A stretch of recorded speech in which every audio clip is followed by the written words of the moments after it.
কখনো নোয়াখালীর মাটিতে যাতে পাও রাখতে না পারে। সেলিম তুমি আচ্ছা, এটার একটু বলতেছি, সেলিম যেন নোয়াখালীর মাটিতে পাও দিতে না পারে, এই কথা কি একজন আলেম, একজন আইন মান্যকারী মানুষ বলতে পারে? আমার বাড়ি নোয়াখালী, আমার জেলা নোয়াখালী, আমার জেলা নোয়াখালী, তোমার বাড়িতে কয় ডিসিম জায়গার মালিক তুমি নোয়াখালী জেলার? আমি এটা অহংকার করে বলছি না, আল্লাহ মাফ করে। এ কথা কি বলতে পারে? আপনারা যে কোনো সাধারণ মানুষ, আপনারা খালি বিচারটা করবেন। আসেন এবার আরো কথাগুলো শোনেন। ভুল করেছে, নোয়াখালীর মাটি আমার জন্য হারাম। যদি আপনাদের কানে পানি না যায় তাহলে কেমনে পানি পৌঁছাইতে হয় তা আমরা জানি। আগামীকাল থেকে হিজবুত তাওহীদের কোন তৎপরতা নোয়াখালী অঞ্চলে চলতে পারবে না। আজকের এই সমাবেশের পরে যদি হিজবুত তাওহীদকে সরকার নিষিদ্ধ ঘোষণা না করেন, সরকারের সাথে আমাদের মুখে মুখে এই মিষ্টি ভালোবাসার থাকবে না। এই প্রশাসন তার মানে সরকারের সাথে এখন মিষ্টি মিষ্টি ভাব আছে সরকারের সাথে, স্বার্থের জন্য। হিজবুত তাওহীদের প্রসঙ্গে কি করবেন? সরকারের সাথে আর মিষ্টি রাখবেন না। আর বাকি আগেরগুলা কি করলেন? নোয়াখালীতে আমি যাইতে পারবো না, নোয়াখালী কাজ করতে পারবো না। আচ্ছা, আপনারা বলেন, যারা ন্যূনতম যাদের ঘিলু আছে, আইন সম্পর্কে জানে, মানবাধিকার সম্পর্কে জানে, অন্যের অধিকার সম্পর্কে জানে, তারা এই কথাগুলি বলতে পারে কিনা? আমি ডিসি সাহেবকে বলছি, এসপি সাহেবকে বলছি, আপনাদের সরকার যারা আছেন তাদেরকে বলছি। আসেন এবার শুনেন খালি। প্রশাসন কত লক্ষ টাকা দিয়ে বিক্রি হয়েছে? প্রশাসন বিক্রি হওয়ার মানে কি? তোমাদেরকে তো প্রশাসন সব সুযোগ দিল। তোমরা 1 মাস ধরে নির্বাচনের মতো করে প্রচার করলা, অ্যাডমিনিস্ট্রেশন তো তোমাদেরকেই সুযোগটা দিল, আবার প্রসঙ্গ তাই করলা। আগে ঘরে ফিরবো না, রেজওয়ান রফিকি দেখেন কবর দিব আমারে, তাদের সরকার নিষিদ্ধ করবে, নইলে সারা বাংলাদেশে কবর রচনা করা হবে। কবর আমারে কবর দিব, কবর না দিয়ে সে ঘরে ফিরবে না। এটা হলো ঘটনা। খালি এদের ভাষাগুলো বুঝেন। আজকে আমি লাইভে আসছি, খালি হেফাজত ইসলামী কাওমিদের এদের ভবিষ্যৎটা কি আজকে ঠিক হয়ে গেছে, এদের ভবিষ্যৎ ঠিক হয়ে গেছে আজকে। দেখেন চলতে পারে, হিজবুত তাওহীদ চলতে পারে না, কবরী সংগঠন চলতে পারে না, তাদের রাস্তাটা গোড়ায় দিতে হবে, গোড়ায় দিতে হবে। মানে শব্দটা বলার মতো ক্ষমতা নাই, মানে গোড়ায় দিতে হবে, উত্তেজিত হয়ে গোড়ায় দিতে হবে না কোড়ায় দিতে হবে, কথাটা বুঝতে পারতেছি না। আপনার এত উত্তেজিত হয়ে গেছে গা। এটা হলো এই উত্তরার গতকালকে যে মব করতে চাইছিল আমার বাসাকে কেন্দ্র করে কেফায়েতুল্লাহ, এই হচ্ছে মানে হেফাজত ইসলামের একটা নেতা। গোড়ায় দিতে হবে, আর রফিকিকে হলো কবর দিয়ে দিতে হবে। আপনারা শব্দগুলো খালি আমি আপনাদেরকে বলি, এই যদি উগ্রতা না হয়, আমাদেরকে বলে আমরা বেলে উগ্র, আমাদেরকে বেলে নিষিদ্ধ করতে হবে। দেখেন অবস্থাটা। একজনে বললো নোয়াখালীতে আসতে পারবা না, একজনে বললো তুমি ভুল করেছো, নোয়াখালী রাস্তা থাকতে দিবে না। আশ্চর্য ব্যাপার। দেখেন আবার শুনেন। কাফের এটা রাষ্ট্র ঘোষণা দিবে না, এটা দিবে আমাদের উলামায়ে কেরাম।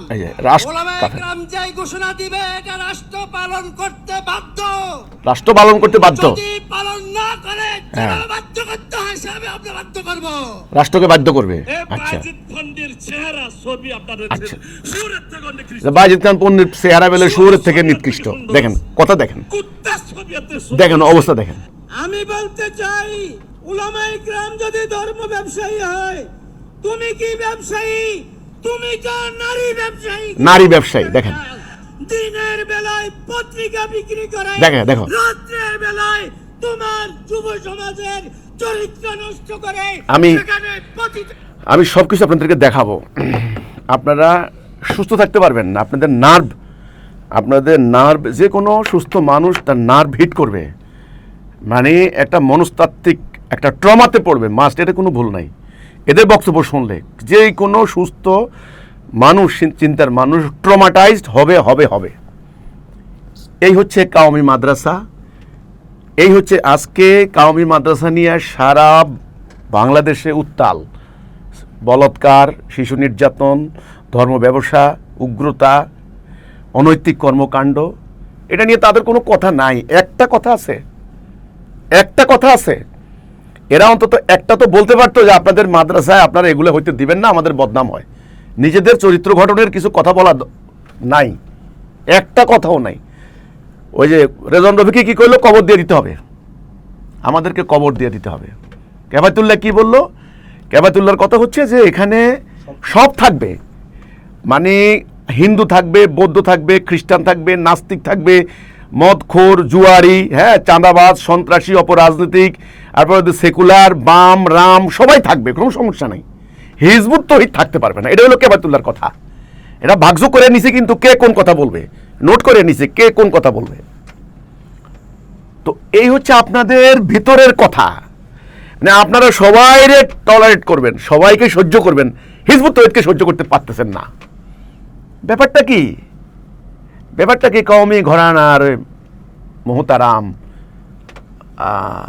ওলামাই কেরাম আপনাদেরকে ওলামা বলে, আপনারা ওলামা নন। উগ্র, জঙ্গি, সন্ত্রাসী আপনারা আসলে ওলামা নন। এই ধরনের কোনো কথা কোনো আলেমের কথা হতে পারে না, আলেমের কথা হতে পারে না। আপনারা এই কথাগুলি, আপনারা এই কথা কিভাবে বলতে পারেন? নোয়াখালীতে আমার কোনো যাওয়ার অধিকার নাই, নোয়াখালীকে আপনার বাপদাদার, আমারও বাপদাদার বাড়ি। একটা মানুষ কথা কখনো বলতে পারে না, কখনো বলতে পারে না। একটা রিক্সাওয়ালাকেও আমি এটা বলতে পারি না যার বাড়ি নোয়াখালী, বাংলাদেশের নাগরিক, স্বাধীন নাগরিক, তার অধিকার আছে, মানবাধিকার আছে, এটা বলতে পারে না। একটা মানে 1 ডিসিম জায়গাও যার নাই, আধা ডিসিম আছে, তিনিও নোয়াখালীর লোক হলে আমি একথা বলতে পারি না যে তুমি নোয়াখালী যেতে পারো না। আমাকে নিষেধাজ্ঞা দিয়ে দিল, আমি যেন নোয়াখালী যেতে না পারি, গেল। এটা আমার কবর রচনা করা হবে। আচ্ছা, এখন এদের কথা হলো যে হিজবুত তৌহিদের প্রতি এদের এত ক্ষোভ, এত ক্রোধ, এত জিজ্ঞাসা, এত আক্রোশ কেন? ওয়াই? আজকে তারা যে ডকুমেন্টারি দেখিয়ে কাটিং করে করে আমার বক্তব্য প্রজেক্টরের মাধ্যমে জনগণকে দেখাইছে, এই ব্যাপারটা আমি জনগণের কাছে বলতে চাই, এবং আমি গতকালকেও এটা প্রস্তাব দিছি। কাটিং করে আমার বক্তব্য দেখানোর দরকার নাই তো, না দরকার নাই তো। আপনি এত কষ্ট করে কাটিং করবেন কেন? আমার পূর্ণাঙ্গ বক্তব্য দিয়ে দেন, জনগণ দেখুক। আপনারা তো হাটে বাজারে হ্যান্ডবিল দিয়েছেন, তো আমি হাটে বাজারে বই দেব, দেখি আপনাদের সহ্য ক্ষমতা কতখানি আছে। আপনারা না বলতেছেন আপনারা আলেম, আপনারা সত্যনিষ্ঠ, আমি হলাম জালেম বা আমি হলাম কাফের, আমাকে কাফের ঘোষণা করতে হবে সরকারকে। সরকার যদি কাফের ঘোষণা না করে তাহলে কি করে ঘোষণা করাইতে হয় আপনারা সেটা জানেন। হ্যাঁ, আর আলেমরা যদি খেপে যায়, হাসিনা সরকার টের পাইছে, খেপলি কি হয় না হয় এগুলো আপনারা মনে করাই দিচ্ছেন। আপনারা তো কথা বললেন, ওকে, মসজিদে মসজিদে আমার বিরুদ্ধে বয়ান দিলেন, তাহলে মসজিদে মসজিদে আমার বক্তব্য দেন,